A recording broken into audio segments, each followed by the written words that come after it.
Ladies and gentlemen, welcome the premiere episode of After the Movies.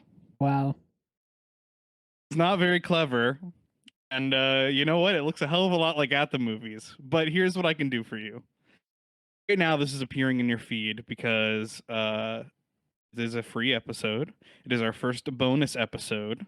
But what I can tell you, first off, is that these are not going to be free forever. We'll keep this one free forever, so you guys can it's kind of figure out if it's for you or not. And if you like at the movies, then it should be. But I do have a feeling that after a few of these, we are maybe going to make this a Patreon benefit. So if you like what you're hearing, See this and if one you want, building a paywall, Aaron. Building a oh no, don't build it yet. I'm taking it down.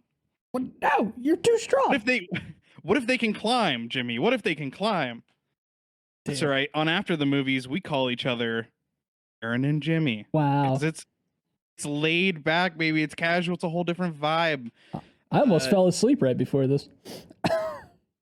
I did fall asleep right before this. I took a 2-hour nap right before this, and I needed it. So I'm rearing to go. Here's what I can do for you. Picture yourself in your favorite bar. It's reopen. World's going well. Things are open again. Everyone's happy and healthy. It's just you. It's Jimmy and myself, and we're at a table in the back. If it's a smoking bar, great. If not, maybe take up smoking. For me, what are you having? Oh, me? My first time back What are at you the ordering bar? in this scenario? You know what, man? I think if we're just laid back, I just want like a nice bourbon on the rocks, like a Maker's Mark. Wow. I just want beverage. Just want to sit back with everybody. I want to talk. I want to catch up. I want to taste it. I want to taste that bourbon right on my tongue. That nice bourbon burn. I love it. Love it. I'm gonna have a tequila sunrise. Nice. Just transport me. You know, if we're already in heaven, we're in this bar with our friends, and so we're chilling, and we're here to talk about a brand new movie. And here's the other lowdown. There's so many stipulations to this first bonus episode. Last Drive-In, folks, with Joe Bob Briggs. Joe Bob Briggerton. The Last Drive-In is on for another. Well, when you see this, it'll probably be another 4 weeks. But currently, when we were recording, it's on for another 5 weeks. That is my Friday night ritual as the season runs. I have a feeling that we're going to be using this show for the next few weeks to cover movies that we watch on there. I know for a fact, and I'll announce it at the end of this episode, I know for a fact we watched one together last week that I think we're going to have a lot of fun talking about as well. Definitely. I'm excited for these special episodes. Free for now, as Aaron said, but you know, maybe we'll walk away at one time. But hey, these are more recent movies. We're not pinned by any director criteria that we put. This is just whatever we watch, boom, now we're talking about it. And definitely. I think that's what it is getting hard. Not hard. It's not hard. At the movies is the easiest thing I've ever done in my life. But it's getting hard to find a way outside of being like, all right, it's Carpenter season, to be like, but I want to watch The Fog. And you're like, no, Aaron, we have to watch Hollow Man this week. Right. We'll stay out of that. We'll stay out of the weeds. I did want to show before we get into tonight's feature. Speaking of The Last Drive-In, look what came in the mail for me today. Ooh, nice. It is a Blu-ray courtesy of Darcy the Mail Girl, Kinky Horror on Twitter. Shout out. I got it by joining the. Yeah, shout out Darcy. Super interactive on Twitter. Very nice with fans of the show. I joined their Patreon, and she is going through and digitizing a bunch of old Joe Bob Briggs footage. So this Blu-ray just has some personal pics on it. The back of it mentions Smokey and the Bandit, which is one of my dad's favorite movies. Phantasm 2, and there's even clips from a series he had called The Sleaziest Movies in the World, or The Sleaziest Movies History. Nice. So, lots of fun to be had there. But I would recommend, folks, if this kind of thing is for you, definitely check out their show. It is currently streaming on Shudder. All of the episodes after they air are still there. So there's 3 seasons of goodness. Probably about by the end of the season, this season, there's probably gonna be about 60 episodes on there you can watch with Joe Bob Briggs commentary. Um, so have yourself a drink, make a night of it. I was But so happy you showed me this, man. I mean, I'm glad this has it now is. become a Friday tradition. I've been looking forward to it all week now. I'm like, is it Friday yet? Is it Friday yet? And now tomorrow, I'm gonna be like, all right, it's game time, baby. It's game time. Well, yeah, and we talked about it too. It's such a, I mean, even with things starting to go back to normal, hopefully, knock on wood. It is such a cool way to like a communal experience to have with people. You and I are in different cities, and we're not that far away, but it's something that you and I can do on Friday nights where we can watch the same thing live at the same time Yep. and text back and forth about it. And like I said, the Twitter is super active. The hashtag Last Met a Drive lot of It is good super people. active. Met a lot of good people already. Followed them, talking about some other movies and stuff that's going on. I love the community so far, and shout out to how interactive it is, and excited for many more episodes. Yeah. All right, enough tomfoolery. Let's get into this because this is this is the craziest movie that we've watched for anything, any reason together, I think. It's the craziest movie I've watched in my whole entire life, I think. Ever, period. Yeah, ever. it's up there. We are talking about, it was the worldwide streaming premiere. We had a filming weekend, and it was fittingly, it was Jimmy's first exposure to The Last Drive-In and Joe Bob Briggs. Today we are talking the new Ryan Kruger film, or as he puts it, a Ryan Kruger thing. Fried Berry. Fried berry. It's just got a southern twang to it when you say it. Fried Berry. Just like sitting down there and watching some fried berry, baby. Fried Berry. But South African film. And the simple way to describe it, I would say, if you were to look down at this movie from a spaceship, if you were abducted by aliens and were to look down at this movie, the simple way to put the plot would be an alien possesses a drug addict's body. Yep. In Cape Town, South Africa, and takes it on a joyride for one night.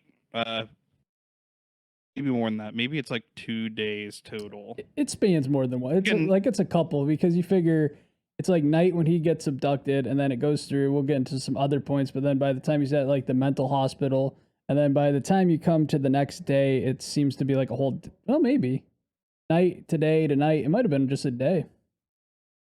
Yeah, now that I'm thinking about it, because it starts at night. Mm-hmm.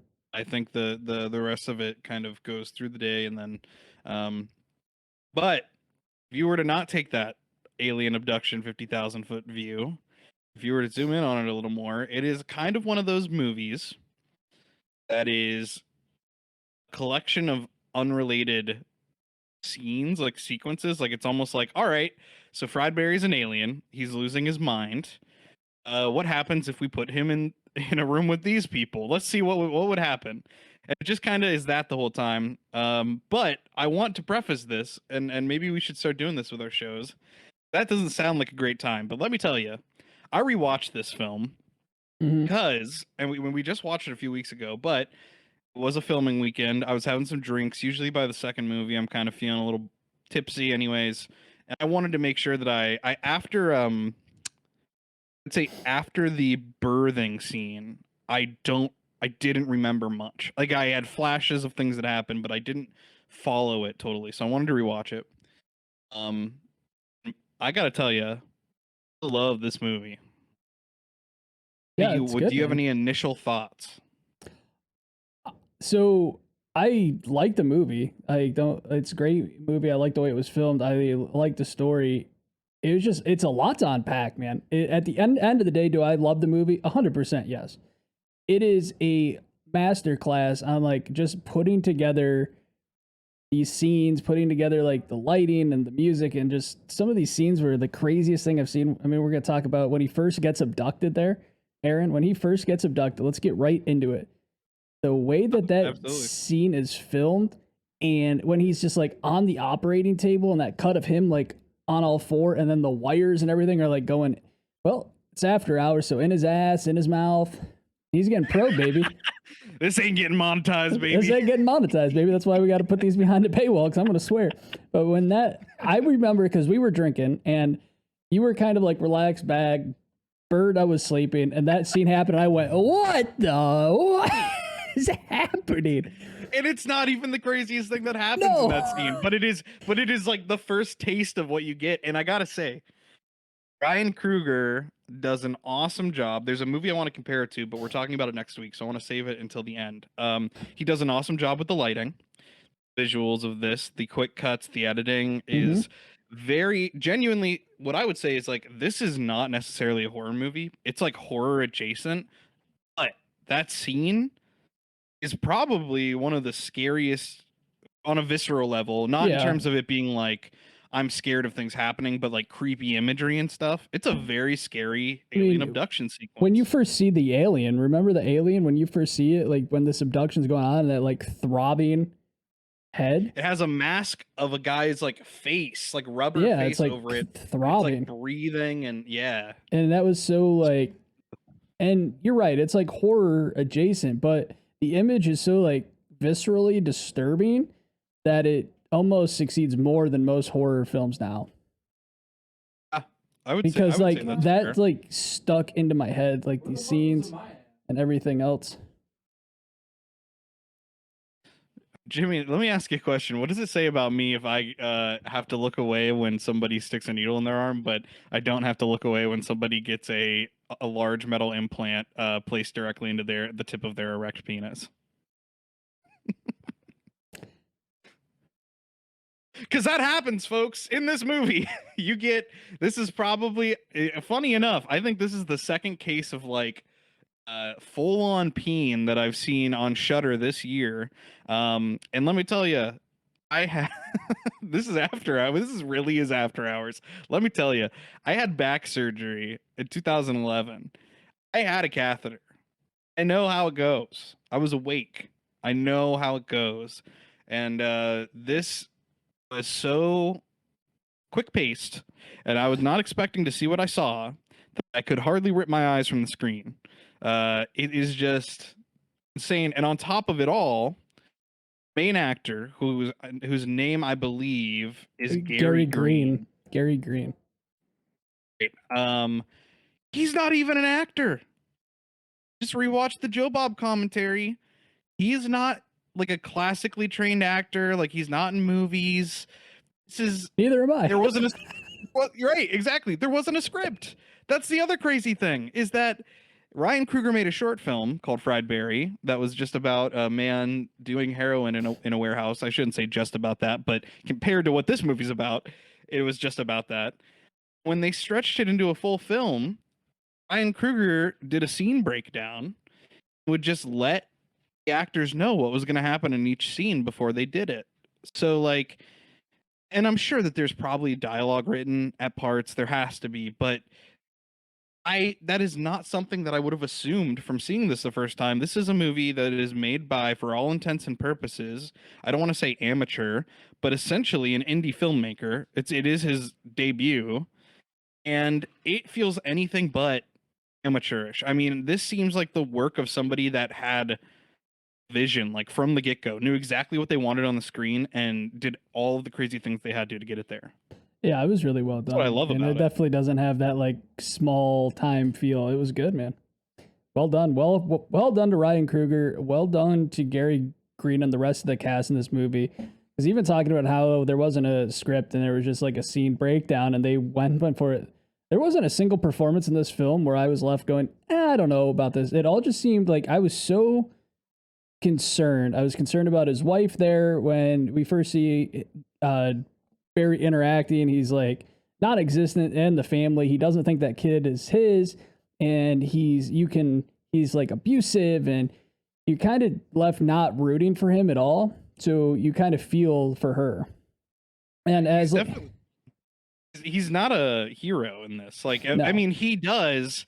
It's funny because the alien winds up having like more humanity. The alien that takes over Barry's body ends up having more humanity than Barry does, because Barry is kind of a shitbird. Yep. And but we do see the alien. Somebody's having a heart attack, and he stops them from having a heart attack, and he has more. Saves them. Ends up getting the best marriage that Barry's had, and they're hypersexual now as far as their love life goes, and Just everything's I great. think Everything's great. you know what I very small pickup, but what I did notice on first watch that I did notice on second watch because I did remember. We can definitely move on. This is a scene that happens. He goes to a rave, eats. He's offered Molly and enjoys it so much that he takes the girl's cup of Molly and just downs it. Takes all of the Molly and is just like tweaking out. And he has sex with a lot of people. Part of this movie is that Barry, something about his alien pheromones is just irresistible to every Oh, female except for his wife. Except for his wife is the only one that's still like, you're just like a piece of shit. I But all forgot of that the cashier scene where she's just like, yeah, all of the women around him want to be with him, and so Barry does get around. Definitely, probably the most I would say notable scene in this movie, or the one that people are going to remember it for, is the scene where he has unprotected sex with a woman of the night, a sex worker, and she instantly is pregnant and gives birth to the child like minutes later. Um, and so we do see later in the movie, and this I did remember from our first time watching it. She says something about, or maybe she doesn't say this. Maybe you just said this to me, but it is clearly Gary Green as well. mm-hmm. We're like, oh, it looks just like him. Obviously, that's the bit. Um, so what I caught on this rewatch was that the first time around when it's just Barry and he's talking with his wife, he says something about his kid and he's like, he doesn't even look like me. Then later he has this alien baby that is a Yeah, twin, an looks exact twin of exactly him, like you him. know? Can we talk about how I, much at this point, though, in that scene where Barry is aged? Like we talked about it earlier, it was like about a day, maybe two, as far as this goes. But he aged so much, just because I don't know if it's just living life and everything else, but he aged so much by the time this movie was gearing up to end. yeah, definitely. You can see and in some ways, I wonder. Here's where we kind of do get into the weeds a little bit. This movie, let's say, like addiction is a pretty serious subject, and I would say that this movie, I don't think this is necessarily a pro drug movie. I don't think it's an anti drug movie. I don't think this movie is really trying to say anything, Yeah, which is okay. yeah, I'm totally okay with that. But I would also warn others maybe to just not look super deep into it yeah. I because don't I think there think is a that meaning at all to it. right, I you'll think get in the weeds a little bit if you think too hard, I think. Yeah, I mean the drug use and stuff was just to give this character a backstory. We didn't need to have any like 10 to 15 minutes in Act One understanding who Barry was. We knew from the second this movie started and seeing him interact, drug addict. We understand him. We can move on from there. It sets the scene. It's probably the easiest way to get us into this world. And I don't think it would have carried the same weight if it was just like, a normal 9 to 5 guy working in like a corporate job. It needed to be this underground, sleazy guy that is just addicted to drugs and just kind of just doesn't care about anyone else. So that way we that alien can really dive in and start exploring this like underworld and where Barry's at.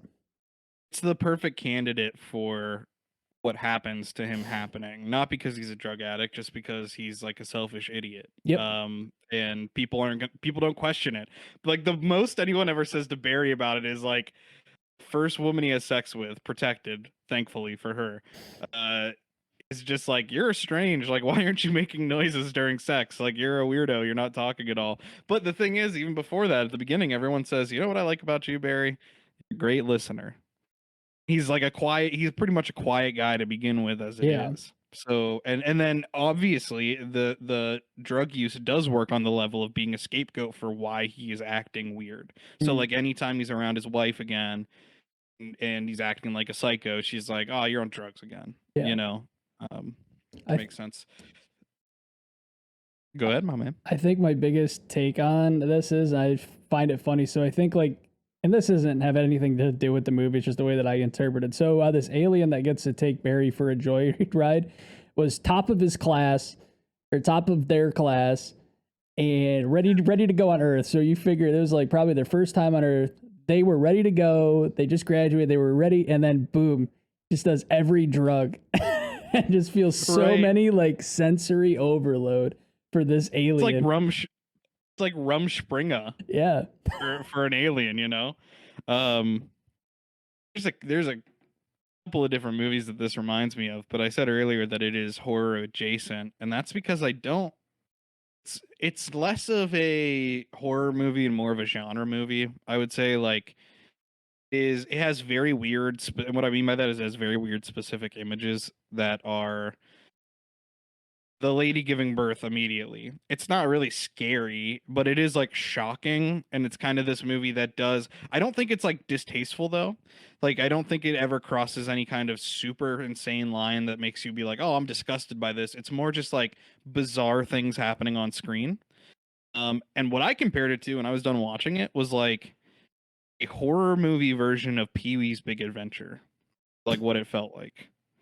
It's like the same. It's like this movie where this guy whole time is just going from scene to scene, meeting new characters and interacting with them and getting into trouble and then moving on to the next thing, until at the end of the movie, I guess at the end of Pee Wee's, he gets his bike back, but at the end of this, He gets his uh, body back.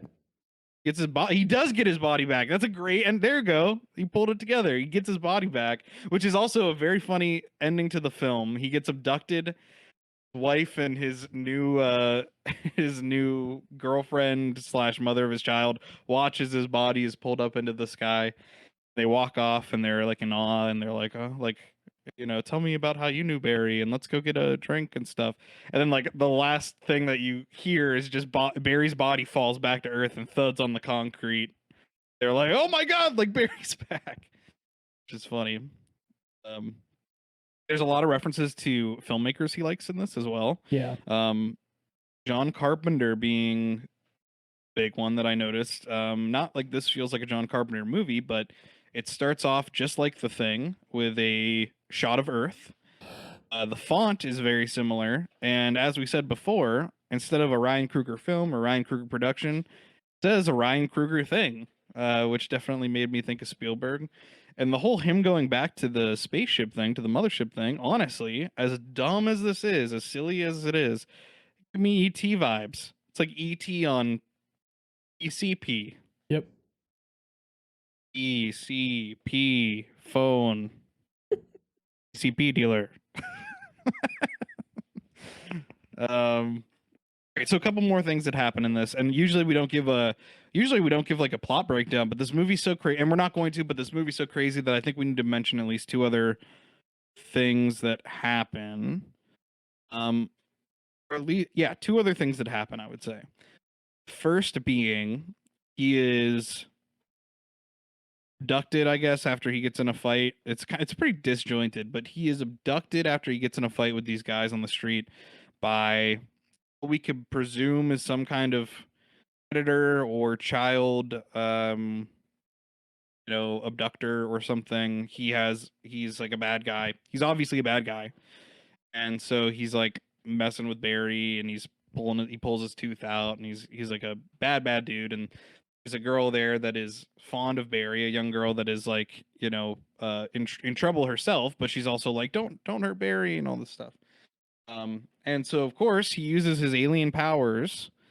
And in a move reminiscent of the movie that we're going to talk about next week, there is a large chainsaw sequence, where he you get to see, it's one of those movies that's like so satisfying because you have this plot point where there is like a child predator abductor, but the shoot itself, the film itself, does not get too uncomfortable. Like, it doesn't get too cozy with the subject matter or so in your face that you're like, oh, this is like shock value.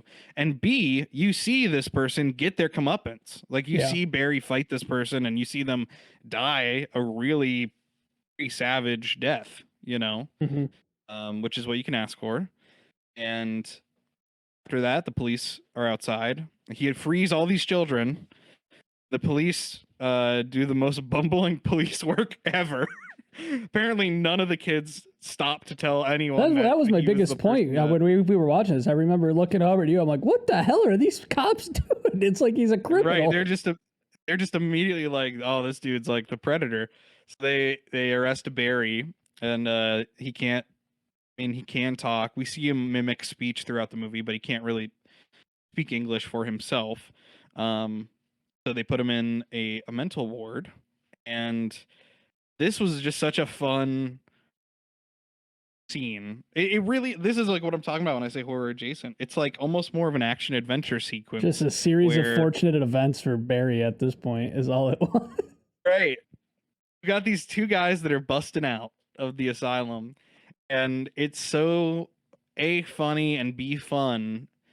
He gets a baton. The man who's breaking out gets a baton, and he and everyone are, I guess probably everyone around him in the audience sees it as a machine gun, except for obviously the people in the world of Fried Berry. So they're escaping. He's like, "Bop, bop, bop, bop, bop, bop, bop," and it's like this big espionage mission to get Barry out. And then like once Barry leaves, the orderlies or attendants are just like, "All right, come on, back to your room." Like Yeah. it's a very like escaping a nursing home sequence or something, you know? We think there's like so much action, and then Barry leaves, and it's just the guy like, Right? Yeah. It's good. It's is does walks this line between horror and sci-fi and comedy, and also just this movie that does break the fourth wall too. At the beginning, they have a parody of a South African warning that this film is like not for children. And there's a break partway through the movie which that is it's not. super For the record, right. Still, They're right. yeah. It's Do not not for let your children watch this. Um, Or do. I unless they're don't care. cool. I don't care. I don't care Yeah, what you do with unless your they're kids. cool. If they're tell you what, if they're the members of the Patreon, let them watch the movie. Yeah. Um, but there's also the scene that is enter the void visuals, like Gasper No, insane intermission, literally intermission that flashes on the screen. That is like it's like candy, hot dogs, soda, and you are like watching this like drug trip visual, and then it cuts into a commercial with the actor Gary Green. Is like it's like a whiskey commercial where he like takes a sip and he's surrounded by women and he's like, oh, like I can't remember what he says.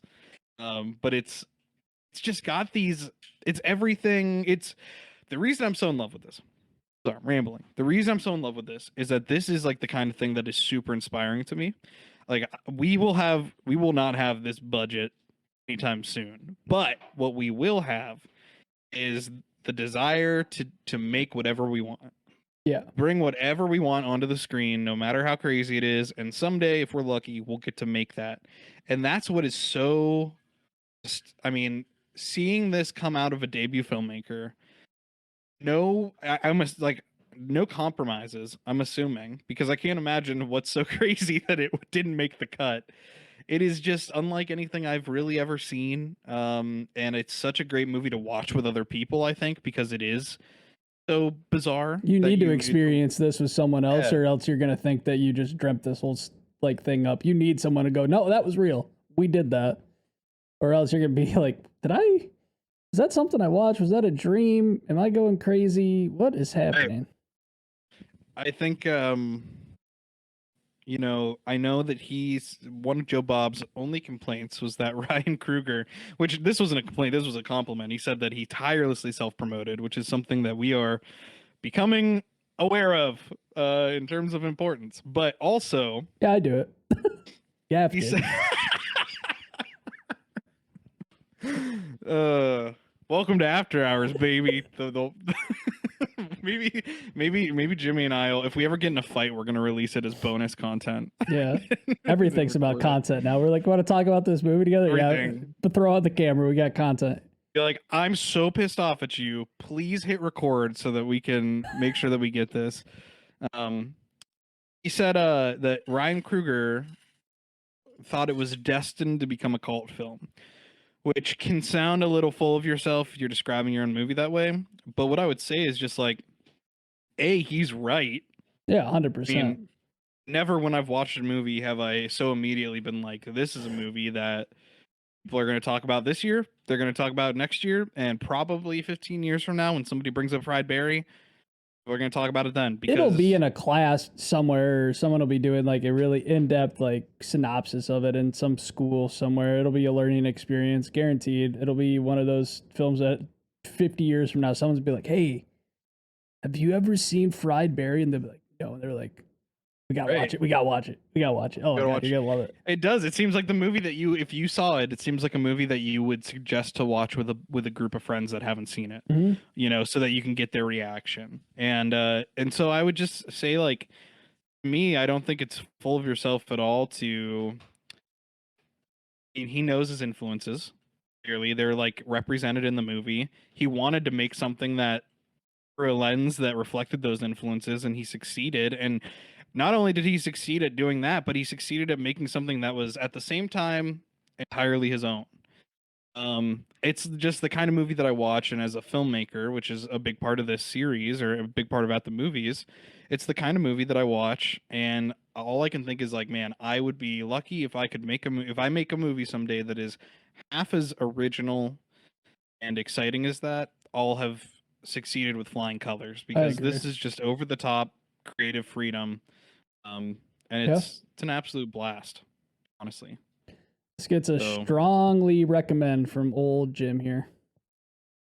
And this gets a strongly recommend from little baby Erwin.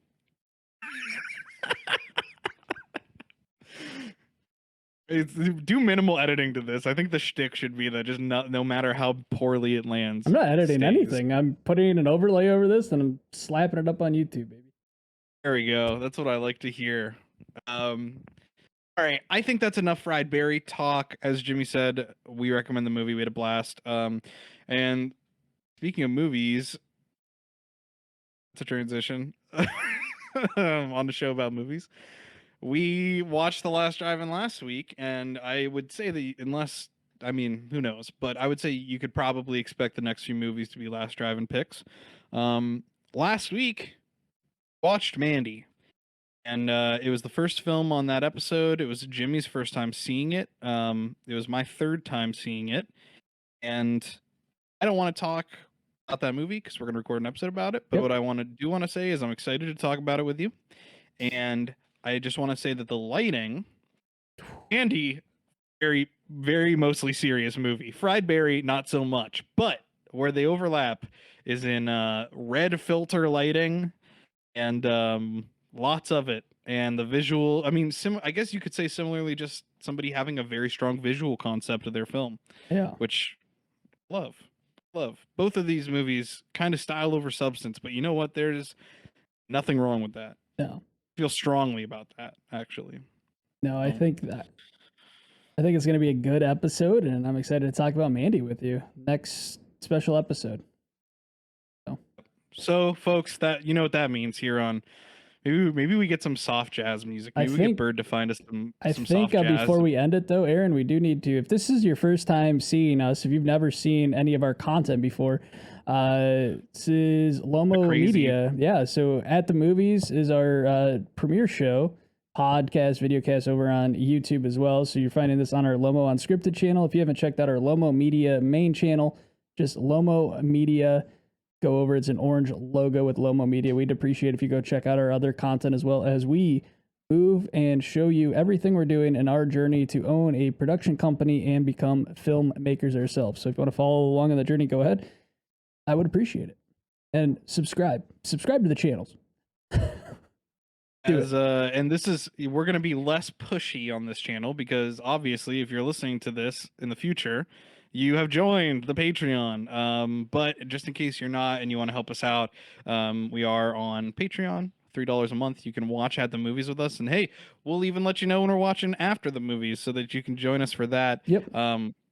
As well as follow the socials below. If you haven't, that helps us out. And just sharing is a free way to sharing a video, free way to give us some promo that helps us out a bunch. But I think that about wraps it up. So what I want to do is I want to put in some smooth jazz music that you would hear at like a piano bar. And so, ladies and gentlemen, it's last call after the movies. So get your last drink in, and if you haven't watched Fried Berry yet, go ahead and I don't know what you're doing here, but put it on after this, and if not, watch Mandy next week. Oh, and whoever brought that guy who threw up in the bathroom is not welcome next week. What kind of bar is this? We started in a I said a dive bar, but now we are in a piano bar. Well, it's not the end of the day. There's only a couple of us left. Probably by the time you get to this part of the episode, there's only a few of you hanging out. We're at a nice jazz club. We're just sitting there. I'm still sipping bourbon because, well, something's got to wash it away. All right, folks, that's all we got for tonight. Thank you so much for tuning in. We hope you enjoyed After the Movies. Let us know if there's something you want to watch, because get the feeling that maybe our other shows, maybe our Fan Fridays or something like that, will bleed into After the Movies. We're still figuring out a format for this, but had a ton of fun recording it, and I hope you guys liked it as well. So enjoy. I don't know what to say at the end. What do I usually say at the movies? You just say good night.